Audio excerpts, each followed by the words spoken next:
प्यारे छात्रों, संदेश एकेडमी के ऑनलाइन क्लासेस में हिंदी विषय के साथ मैं राकेश सर आपका हार्दिक स्वागत करता हूं। तो छात्रों, जो हमारी प्रैक्टिस श्रृंखला थी हिंदी व्याकरण को लेकर के, उसी की अगली कड़ी लेकर के मैं आपके सामने आया हूं। और आशा है पिछली कड़ी से आप लोगों ने एंजॉय किया होगा, आप लोगों को अच्छे प्रश्न मिले होंगे कैसे सॉल्व किया जाता है। तो उस संदर्भ में भी आपको जानकारियाँ मिली होंगी। आगे हम इसी श्रृंखला को आगे बढ़ाते हैं। तो आप लोग तैयार हो जाइए। देखिए, ये पहला प्रश्न आपके सामने आ रहा है। तो पहला प्रश्न आपके सामने है,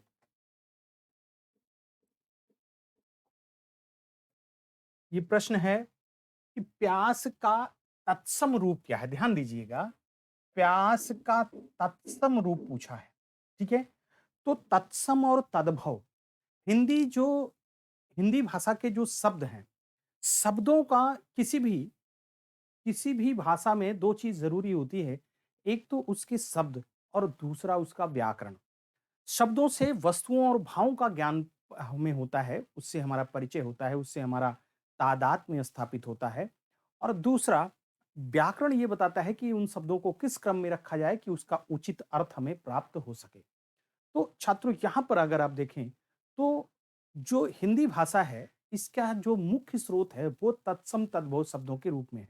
यानी जो संस्कृत भाषा हमारी सबसे प्राचीन भाषा है, तो जो शब्द संस्कृत से आए हैं, लेकिन उनमें कोई विशेष परिवर्तन नहीं हुआ, बिल्कुल एज सच रखे गए हैं, उनको हम तत्सम कहते हैं। लेकिन जो संस्कृत से आए हुए शब्दों में थोड़ा-सा परिवर्तन हो गया है, उनको हम क्या कहते हैं? तद्भव कहते हैं। भव मतलब जन्म लेना, तद मने उससे, यानी किससे? संस्कृत से जो उत्पन्न हुए हैं।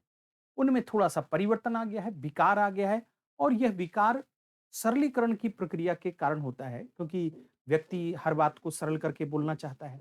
जैसे आदित्यवार है, इसका अर्थ क्या हुआ?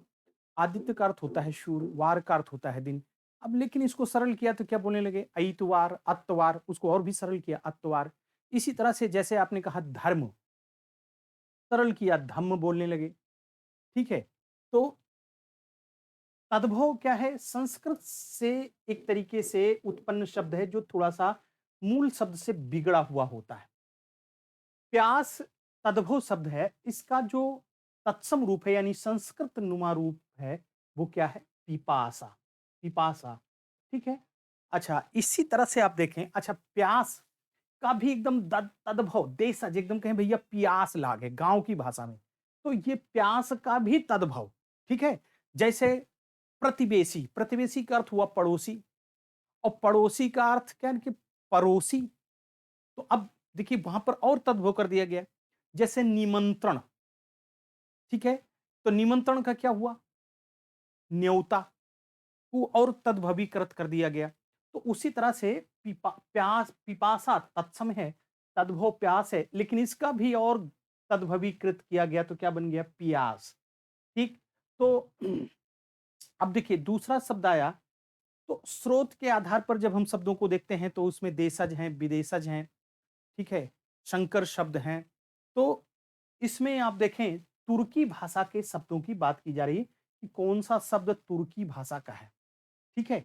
तो यहाँ पर देखें आप कि पोस्ट कार्ड, पोस्ट कार्ड ज़ाहिर-सी बात है, ये शब्द किसका है? ये अंग्रेजी भाषा का शब्द है। आवारा फारसी भाषा का शब्द, आवास फारसी भाषा का शब्द, कुर्ता ये तुर्की भाषा का शब्द है। तो जितने थोड़ा-सा जैसे कुर्ता है, कालीन है, कैंची है, कुली है, कुर्की है, ठीक है? इसके अलावा आप देखें, चाकू है, चम्मच है, चेचक है, ये इसके अलावा आप देखें जैसे कुछ शब्द है, बहादुर, बादशाह नहीं, बादशाह फारसी भाषा का, बहादुर, बेगम, लफंगा, ताश, तोप, ठीक है? ये जो शब्द हैं, बारूद, ये सब तुर्की भाषा के शब्द हैं। तो कुर्ता किस भाषा का शब्द हुआ? तुर्की भाषा का शब्द हुआ। अब पूछा जा रहा है निम्नलिखित में कौन-सा पुर्तगाली भाषा का शब्द नहीं है? ध्यान दीजिए, पुर्तगाली भाषा का शब्द नहीं है। तो गमला है, गा से गमला, गोभी, ठीक है? ये सभी जो है बाल्टी, परात, आलपिन, अलमारी, संतरा, ये सारे शब्द जो है साबुन, ये सभी शब्द किसके हैं? ये पुर्तगाली भाषा के हैं। तो बाल्टी भी है, बोतल भी है, यहाँ पर कौन-सा है? आफ़त, ये जो है फ़ारसी भाषा का शब्द है, ये पुर्तगाली भाषा का शब्द नहीं है, ठीक है? चलिए, अब हम आगे बढ़ते हैं अगले प्रश्न की तरफ। तो यहाँ पर देखा जाए छात्रों कि यहाँ पर ये पूछा गया कि अक्षी का तद्भव रूप है। तो अक्षी तत्सम शब्द है। अक्षी कैसा शब्द है? ये तत्सम शब्द है। अक्षी का तद्भव रूप जब देखेंगे तो ये होगा आँख। क्या होगा? आँख। अक्षी का तद्भव रूप आँख है। ठीक? इसी तरह से आईना। आईना ये फ़ारसी भाषा का शब्द है। किस भाषा का शब्द है? फ़ारसी भाषा का शब्द है। इसको ध्यान रखिएगा। ठीक?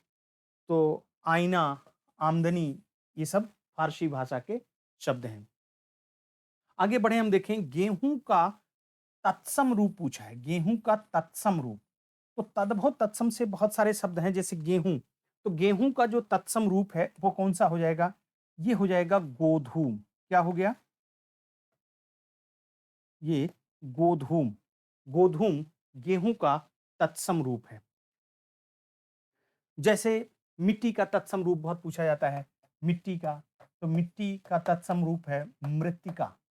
मिट्टी का मृत्तिका।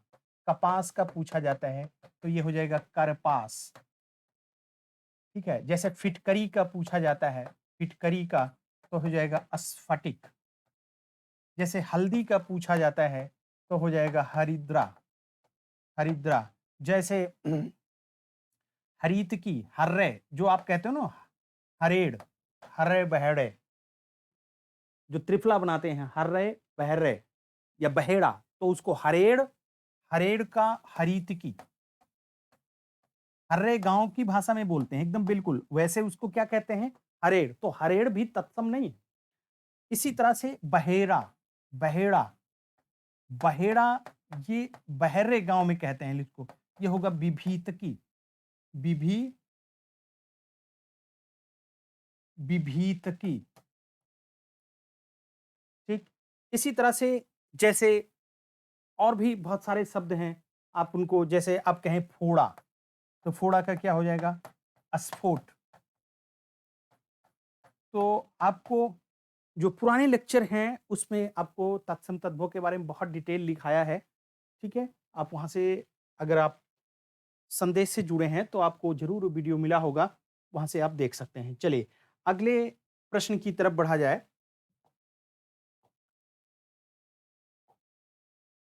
प्रश्न संख्या 5 यहाँ देखिए, फलों में से निम्नलिखित निम्नलिखित फारसी भाषा का कौन-सा शब्द है? फलों में से निम्नलिखित में फारसी भाषा का कौन-सा शब्द है? तो इसमें देखिए, जो केला है, ये तो आपके कोल भाषा का शब्द है। किस भाषा का शब्द है? कोल भाषा का शब्द है। आम हिंदी भाषा का शब्द है और अमरूद जो है, यह फारसी भाषा का शब्द है। अमरूद किस भाषा का शब्द है? फारसी भाषा का शब्द है। ठीक? अब देखें, आपको जहाँ पर पूछा गया है कि आलस्य का विशेषण क्या होगा? ध्यान दीजिए। तो यहाँ पर कई जगह उल्टा लिखा मिल जाता है, जैसे वहाँ पर लिखा मिल जाता है आलसीपन, आलस। आलस कुछ लोग दे देते हैं आलस, लेकिन ये गलत है। विशेषण पूछा जा रहा है, विशेषण आलसी। आलस का विशेषण क्या होगा? आलसी। आलसी का मतलब जैसे आप कहेंगे रामू आलसी है, तो रामू की विशेषता बता रहे हैं। ये जब कहेंगे हमको आलस लगी है, तो विशेषता नहीं बता रहा है। ये एक भाव है। आलस्य, आलस्य और आलस, आलस्य का ही तद्भव रूप है ये आलस। तो ये दोनों भाववाचक संज्ञा हैं। ठीक है? आलस्य और आलस। इसलिए ये आलस्य का विशेषण नहीं हो सकता।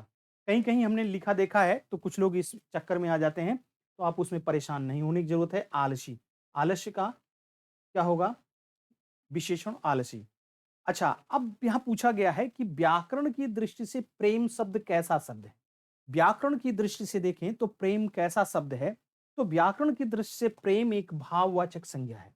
प्रेम क्या है? एक भाववाचक संज्ञा है, अगर हम व्याकरण की दृष्टि से इसको देखते हैं। चलिए, अगले प्रश्न की तरफ बढ़ा जाए।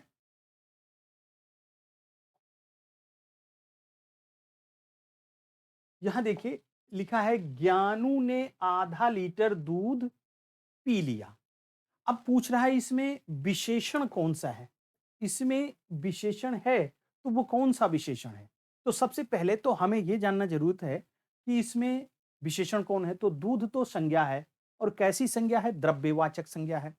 ठीक है, मापने तौलने वाली जो वस्तुएं होती हैं उनकी संज्ञा क्या होती है? द्रव्यवाचक संज्ञा होती है।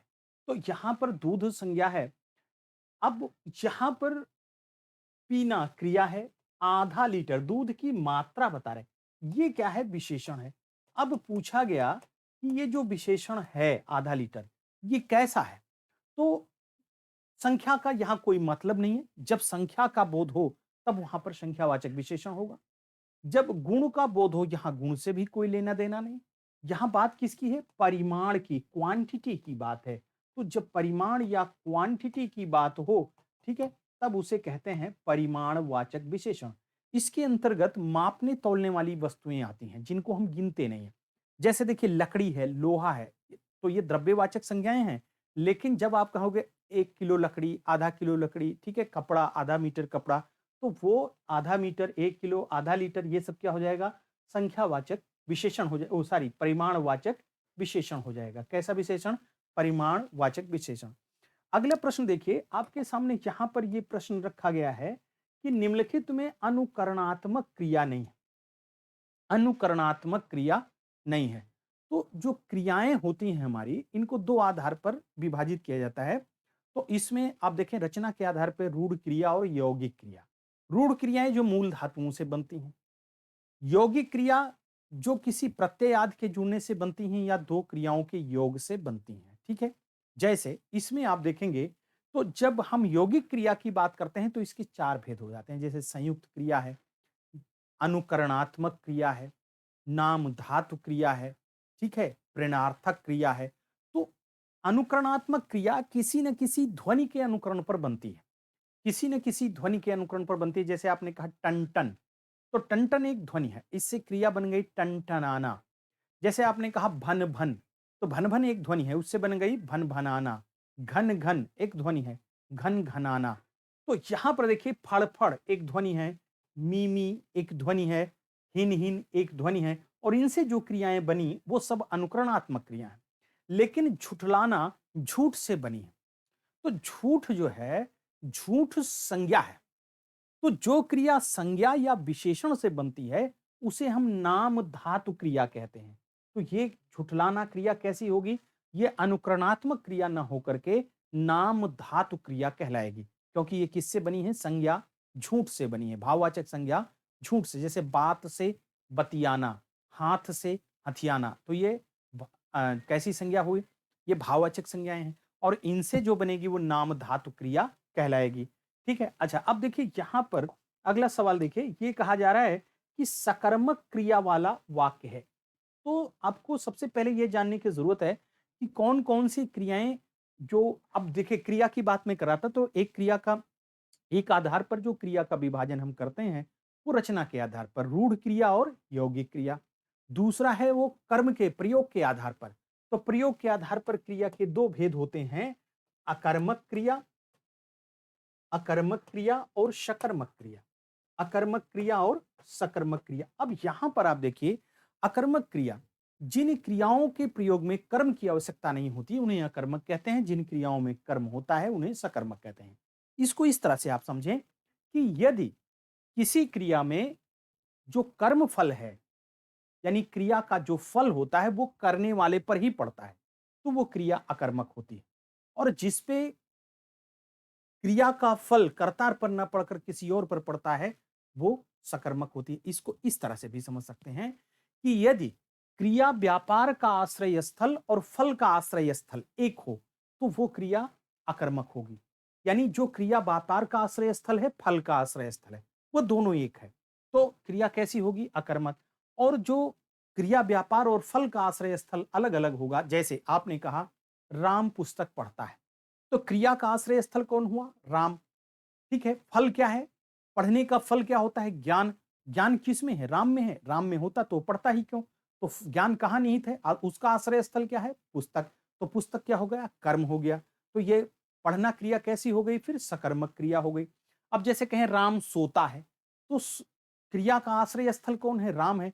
लेकिन सोने की क्रिया का फल क्या है? सोने की क्रिया का फल है आराम मिलना। आराम किसको मिलेगा? बिस्तर को मिलेगा? नहीं, राम को मिलेगा। यानी क्रिया का आश्रय स्थल और फल का आश्रय स्थल दोनों राम है। तो क्रिया सोना क्रिया कैसी हुई? अकर्मक। अब इसको पहचानने का एक तरीका और है। आप क्रिया के साथ क्या लगा करके प्रश्न कीजिए। व्यक्ति के साथ नहीं, कर्ता के साथ नहीं, क्रिया के साथ क्या लगा करके प्रश्न कीजिए। अगर आपको ऐसा उत्तर मिले जिससे आप संतुष्ट हो जाएं, तो क्रिया सकर्मक है। अगर उत्तर ऐसा मिला कि आप संतुष्ट नहीं हो सकते, तो क्रिया अकर्मक है। जैसे आपने कहा, यहां पर देखिए, राजू सदा रोता रहता है। अब आपको रोना क्रिया है, इसके साथ क्या लगाकर प्रश्न करता है? तो राजू क्या रोता है? आप प्रश्न करेंगे यहां पर, क्या राजू रोता है? नहीं, राजू क्या रोता है? तो आपको जवाब आएगा, राजू रुलाई रोता है, राजू दर्द रोता है, राजू पिटाई रोता है। क्या आप इससे संतुष्ट हो जाएंगे? नहीं। इसका मतलब ये क्रिया कैसी है? आकर्मक क्रिया है। फिर हरीश बस पर चढ़ता है। ठीक है, तो हरीश बस पर चढ़ता है। तो अब आप जवाब दीजिए, प्रश्न कीजिए, हरीश क्या चढ़ता है? ये नहीं करना है कि किस पर चढ़ता है, तब तो जवाब मिल ही जाएगा बस पर। हरीश क्या चढ़ता है? तो चढ़ने का आपको आंसर नहीं मिलेगा। आप ये नहीं कह सकते हरीश पेड़ पर चढ़ता है, हरीश बर्फ पर, तब तो अधिकरण कारक हो गया। आपको हरीश क्या चढ़ता है, क्या ही करना है और क्रिया के साथ लगाना है। तो आपको यहां भी कोई संतुष्ट कारक आंसर नहीं मिलेगा। कैलाश छत से गिरा, तो क्या गिरा? ठीक है, कैलाश गिरा। ठीक है, क्या गिरा? तो यहां पर भी आप देखें, कोई संतुष्ट कारण उत्तर नहीं मिल रहा है। यहां पर देखिए, सतीश ने केले खरीदे, तो क्या खरीदे? यहां आंसर कीजिए, क्या खरीदे? तो आपको जवाब मिलेगा केले खरीदे। यानी केला जो है आपको, और आप संतुष्ट भी हो जाएंगे। तो ये सतीश ने केले खरीदे, ये आपका सकर्मक क्रिया है। ठीक है, अब आप अकर्मक में देखें, उठना, बैठना, उठना, बैठना, आना, जाना, रोना, हंसना, हंसना, दौड़ना, दौड़ना, गिरना, गिरना, कूदना, ये सभी अकर्मक क्रियाएं हैं। उड़ना, आपको संतुष्टि नहीं मिलना है। ठीक है, चलिए अब जैसे यहां पर भी देखें, अब जैसे यहां लगा कैलाश छत से गिरा, तो गिरने की क्रिया कौन कर रहा है? कैलाश। और गिरने की क्रिया का प्रभाव किस पर पड़ा? छत पर पड़ा? कैलाश पर ही पड़ा। तो दोनों पर एक ही प्रभाव पड़ रहा है, आश्रय स्थल फल का और क्रिया का एक ही है, इसलिए क्रिया कर्मक होगी। ठीक है, तो सतीश ने केले खरीदे, तो सतीश क्या है? क्रिया का कर्ता है, यानी क्रिया व्यापार का आश्रय स्थल है, और फल का आश्रय स्थल क्या है? केला है। तो इसलिए यहां पर क्या है, क्योंकि केले में क्या है? संतुष्टि या भूख मिटना। अब रोटी है तो क्या है? भूख मिटना। तो इसलिए यहां पर केला क्या हो जाएगा? कर्म हो जाएगा। चलिए अगले प्रश्न की तरफ बढ़ा जाए। प्रश्न देखिए यहां पर है कि जातिवाचक संज्ञा शब्द चुने। आपको यहां यह बताना है कि इसमें कौन से शब्द हैं जो जातिवाचक हैं। ठीक है, तो अब पहले हम देखें कि जहां पर सोना, ये द्रव्यवाचक है। लकड़ी, सोना, दूध, आटा, ये सब सभा समूह का बोध करा रहा है, समूहवाचक है, ये होगा नहीं।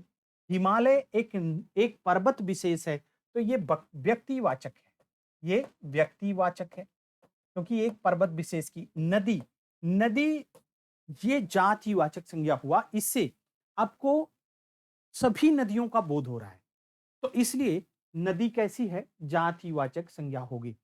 तो नदी है। पुस्तक, जब आप कहोगे पुस्तक, तो पुस्तक क्या है? जातिवाचक। जब आप रामायण कहो, गीता कहो, कामायनी कहो, तो वो व्यक्तिवाचक होगा। आप नगर, तो नगर क्या है? जातिवाचक है। अगर आप इलाहाबाद, प्रतापगढ़ या दिल्ली, कानपुर ऐसी बात करते हो, तो वो क्या होगा? व्यक्तिवाचक। ठीक है, चलिए अगले प्रश्न की तरफ बढ़ें, यहाँ देखिए, यहाँ लिखा है, बड़े बड़ाई ना करें, बड़े न बोलें बोल, रहीमन हीरा कब कहे लाख टके का मोल। उपर्युक्त पंक्तियों में जो बड़े शब्द है, ये किस रूप में प्रयुक्त हुआ है? तो बड़े बड़ाई ना करें, तो बड़े ये संज्ञा के रूप में आया है। किस रूप में आया है? ये विशेषता नहीं बता रहा है। ये बड़ाई ना करें, ये एक तरीके से उसके विशेषण के रूप में है। ये बड़े संज्ञा के रूप में आया है। तो यहां पर क्या होगा? बड़े बड़ाई ना करें, बड़े न बोलें बोल, ये संज्ञा के रूप में आया है। अब आपको बताना है निम्नलिखित में से कौन सा शब्द अविकारी है यानी अव्यय है। तो अव्यय वे शब्द होते हैं जिनका क्रिया के लिंग और वचन से कोई प्रभाव नहीं पड़ता है। अब ये देखिए, पीला है, ये परिवर्तित होगा। अब पीला से पीली कह सकते हैं, पीले फूल खिले हैं, बहुवचन होगा तो पीले फूल खिले हैं। पर्वत है, पर्वतों हो जाएगा बहुवचन में। पूजनीय, ठीक है, पूज्य भी बन जाएगा इसे। लेकिन धीरे से इस शब्द में कोई भी विकार नहीं आना है, तो ये क्या हो जाएगा? अव्यय। अव्यय के चार भेद होते हैं, क्रिया विशेषण अव्यय, ये धीरे से क्रिया विशेषण अव्यय है, संबंध बोधक अव्यय है, समुच्चय बोधक अव्यय है और विस्मयादि बोधक अव्यय है। तो अव्यय के चार भेद होते हैं और इसमें ये क्रिया विशेषण अव्यय के अंतर्गत आएगा। अगले प्रश्न की तरफ बढ़ा जाए, प्रश्न संख्या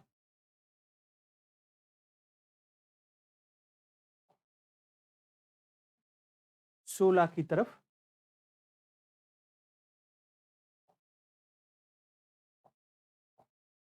तो जहां पर देखिए, आपके सामने है, संयुक्त क्रिया का उदाहरण कौन सा है? संयुक्त क्रिया का उदाहरण कौन सा है? तो देखिए, मैंने अभी बताया था आपको कि जो जो अ, क्रिया है, इसका जब रचना के आधार पर क्रिया के भेद पढ़ते हैं तो रूढ़ क्रिया और यौगिक क्रिया। यौगिक क्रिया के चार भेद हो जाते हैं। प्रेरणार्थक क्रिया, अब प्रेरणार्थक के भी दो भेद हो जाते हैं, प्रथम प्रेरणार्थक और द्वितीय प्रेरणार्थक। जैसे जगाना, जागना रूढ़ क्रिया है, व्यक्ति स्वयं से जागा। जगाना, ये क्या है? प्रेरणार्थक है। जगवाना, तो जगाना प्रथम प्रेरणार्थक, जगवाना द्वितीय प्रेरणार्थक। तो रूढ़ क्रिया पहला, अब दूसरा है यौगिक क्रिया। यौगिक क्रिया के चार भेद हो गए। पहला है प्रेरणार्थक क्रिया, दूसरा संयुक्त क्रिया। संयुक्त क्रिया में दो या दो से अधिक क्रियाएं मिलकर के कार्य करती हैं या द्विरुक्त में आती हैं। इसके भी संयुक्त क्रिया के भी 13 भेद होते हैं। जैसे पूर्वकालिक क्रिया, वह मारकर भाग गया, वो पढ़कर सो गया। एक क्रिया समाप्त होने के बाद दूसरी क्रिया हुई, तो उसे क्या कहेंगे? पूर्वकालिक क्रिया। तो 13 भेद हो जाते हैं संयुक्त क्रिया के। फिर अभी मैंने बताया था अनुकरणात्मक क्रिया और नामधातु क्रिया। फिलहाल हमको यहाँ देखना है संयुक्त क्रिया, यानी दो क्रियाएं कम से कम साथ में आ रही हूं।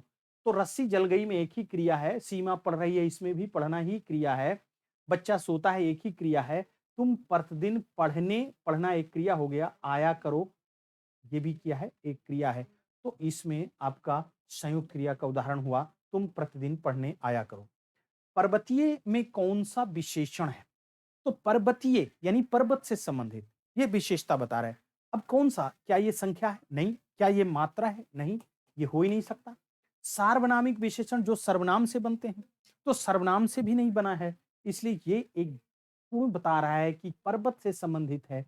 ये उसके गुण की बात बता रहा है। ठीक है।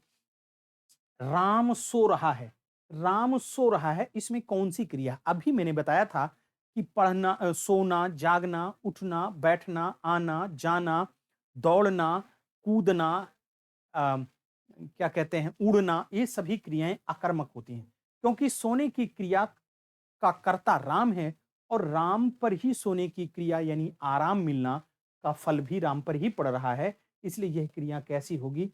अकर्मक क्रिया होगी। ठीक है। राम को सुला रहा है, ठीक है, तो यहां पर क्या हो जाएगा? फिर वो प्रेरणार्थक हो जाएगी कि राम खुद नहीं सो रहा है। ठीक। तो चलिए अगले प्रश्न की तरफ बढ़ा जाए, प्रश्न संख्या 17। अब देखिए यहां पर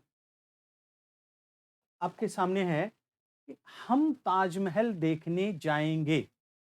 तो अब यहां पर हम, ये रेखांकित नहीं किया गया है, हम ताजमहल देखने जाएंगे में रेखांकित पद है, यानी हम। तो हम कैसा पद है?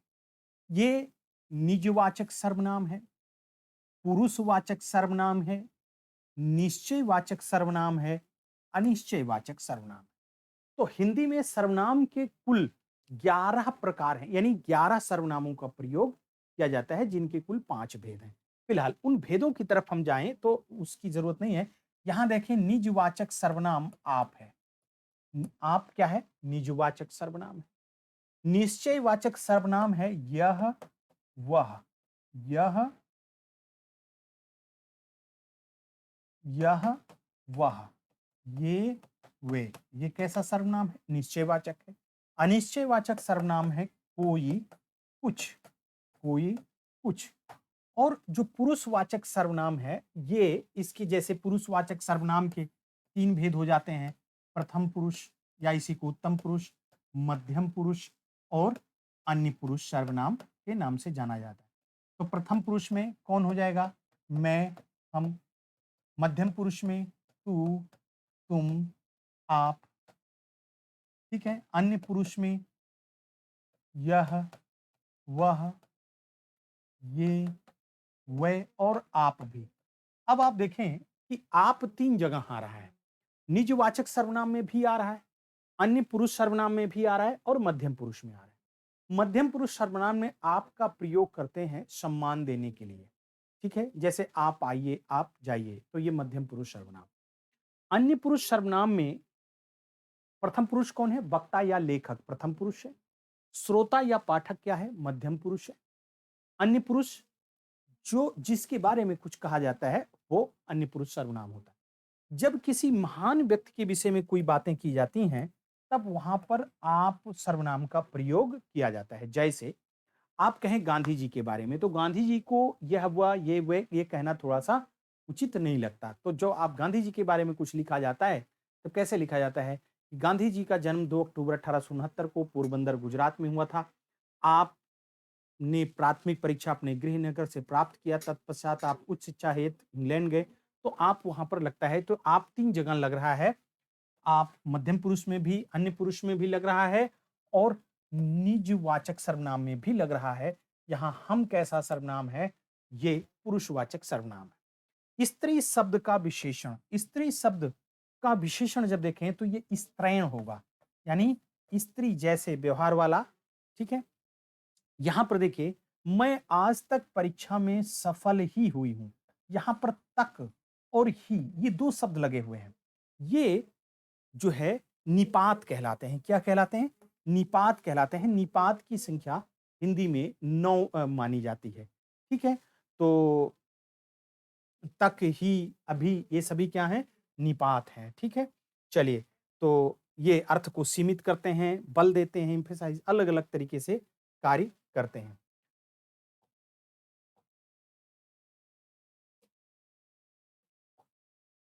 अगले प्रश्न की तरफ बढ़ा जाए। यहां देखिए, मैं अपने आप वस्त्र साफ कर लेता हूं। इसमें कौन-सा सर्वनाम है? तो अभी चर्चा हुई कि अगर आप लगा हो, ठीक है, तो वहां पर क्या होगा? वहां पर निजवाचक सर्वनाम होगा। लेकिन एक चीज ध्यान रखिए कि अपने और आप एक साथ प्रयोग करने की आवश्यकता नहीं होती। मैं आप वस्त्र साफ कर लेता हूं, ये सही वाक्य है। अपने आप, वह औरों को नहीं, अपने आप को सुधार रहा है। तो अपने जो है, ये आपसे ही बना है। आपसे ही क्या बना है? अपने। इसलिए आप और अपने दोनों प्रयोग करना उचित नहीं है। लेकिन हिंदी में बाधा ये आती है कि जब हम केवल आप सर्वनाम का प्रयोग करते हैं, तब हमें थोड़ा-सा समझने में कन्फ्यूजन की भी संभावना बनी रहती है। लेकिन यह व्याकरणिक दृष्टि से उचित नहीं है कि मैं अपने आप वस्त्र साफ कर लेता हूँ। ठीक है? यह मैं आप वस्त्र साफ कर लेता हूँ। आप मतलब स्वयं, तो उसके स्थान पे इसीलिए अब कहा जाता है स्वयं। ठीक है? तो खुद, ये कहा जाता है। तो फिलहाल ये कौन-सा सर्वनाम है? निजवाचक सर्वनाम है। निम्नलिखित में से कौन-सा शब्द स्त्रीलिंग में प्रयुक्त होता है? तो आप देखें, पंडित, ये पुल्लिंग में प्रयुक्त होता है। आचार्य, ये भी पुल्लिंग में प्रयुक्त होता है। हंस, ठीक है, ये भी पुल्लिंग में प्रयोग होता है। और ऋतु, ये स्त्रीलिंग में प्रयोग होता है। कैसे जानेंगे? किसी भी वस्तु का लिंग पहचानना हो, तो उस वस्तु के साथ या तो संज्ञा या विशेषण उस वस्तु के साथ या तो क्रिया, जिस वस्तु का भी आपको लिंग पता करना है, तो उसके साथ या तो क्रिया लगा दो या फिर विशेषण लगाकर वाक्य प्रयोग करो। ठीक है? तो जैसे ऋ ऋतु बदलती है, बदलना क्रिया है, ऋतुएँ बदलती हैं या ऋतु बदलती है, ती है, तो यहाँ पर क्या हो जाएगा? ये स्त्रीलिंग में प्रयोग होगा। ठीक है? पंडित जी आए हैं, पंडित आया है भी नहीं कहते, पंडित आए हैं। तो यहाँ पर क्या होगा? ये बहुवचन में प्रयुक्त हो रहा है लेकिन पुल्लिंग में प्रयोग है। आचार्य जी बैठे हैं, ठीक है? आचार्य आ रहे हैं, आचार्य आ रहा है नहीं कहते। तो इसलिए ये जो है, ये भी क्या है? बहुवचन में प्रयुक्त हो रहा है और क्या है? पुल्लिंग में प्रयुक्त हो रहा है। हंस उड़ रहा है, हंस उड़ रही है नहीं, उड़ रहे हैं नहीं, हंस उड़ रहा है। तो हंस जो है, ये अगर एक है तो ये पुल्लिंग में एक वचन में आएगा हंस।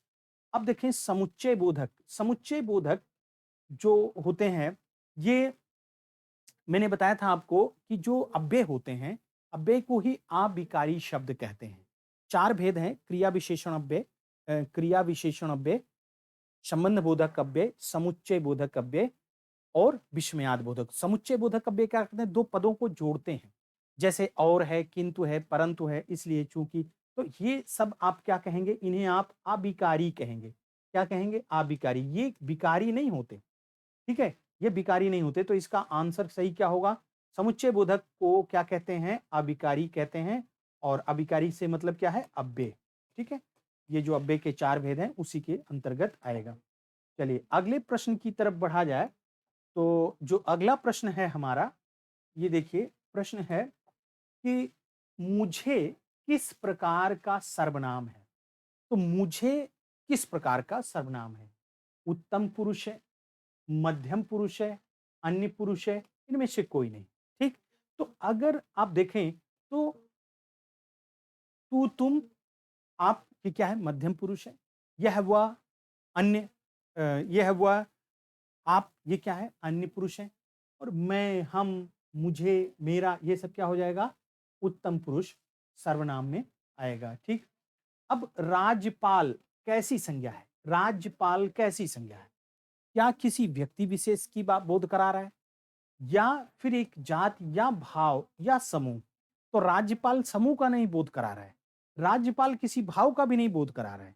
राज्यपाल एक जात, राज्यपाल, प्रधानमंत्री, ये इस तरह से जो पद हैं जिसमें पूरे एक राज्यपाल में कोई भी हो सकता है, नेता, मंत्री, डॉक्टर, वकील, इंजीनियर, जो पेशे से हैं, चाचा, मामा, नानी, ये सभी क्या है? जातिवाचक संज्ञा के अंतर्गत आएंगे। तो इसका आंसर क्या सही होगा? जातिवाचक संज्ञा। ठीक है? अब देखिए सुकृत वर्ण से सुंदर है, ठीक है? तो यहां पर तुलना की जा रही, अगर कहीं भी तुलना किया जाता है तो वहां पर अपादान कारक होता है। ये डिफरेंशिएशन किया जाता है, अलगाव, सेपरेशन है, अलगाव है। तो अलगाव जहां होता है इस तरह से, यानी तुलना किया जा रहा है, तो वहां पर अपादान कारक होता है। ठीक है? चलिए अगले प्रश्न की तरफ बढ़ा जाए। तो जो अगला प्रश्न है हमारा, अगला प्रश्न हमारा है, ये देखिए वधु का बहुवचन रूप होगा। ठीक है? तो देखिए अब वधु, वधु जब लिखते हैं बड़ा ऊ रहता है, लेकिन जब इसका बहुवचन बनाते हैं छोटा ऊ लगा देते हैं, तो क्या बनेगा? वधुएं। क्या बनेगा? वधुएं, वधुओं, वधुएं, ये सही नहीं है। आपको देखकर ही लग रहा है। अब चलिए मगरमच्छ, तो मगरमच्छ का स्त्रीलिंग आपको देखना है, तो मगरमच्छी, मगरमच्छबी, मगरमच्छनी, ये सब नहीं होगा। क्या कहेंगे? मादा मगरमच्छ।